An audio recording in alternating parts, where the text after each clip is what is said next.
Aj vďaka zbierke Hodina deťom už 26 rokov pomáhame tým, ktorí to potrebujú. 21.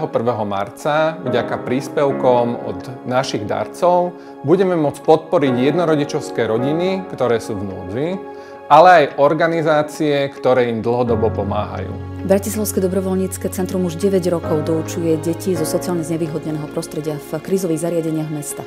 A keď deti odchádzajú z toho krízového zariadenia, často sa im tá sociálna situácia nemení.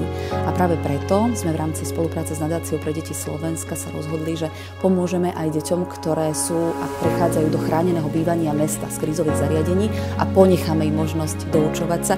Dokonca niekedy sa podarí, že aj s tým istým doučovateľom. Život pre mňa v hlavnom meste smierne náročný ako pre jednorodičku, keďže som z Bratislavy. Príspevok Hodiny deťom som využila na krúžkovú činnosť svojej dcérky, ktorá tancuje hip-hop. A preto by som sa rada opätovne uchádzala o tento príspevok, aby mohla v tomto krúžku pokračovať a napredovať.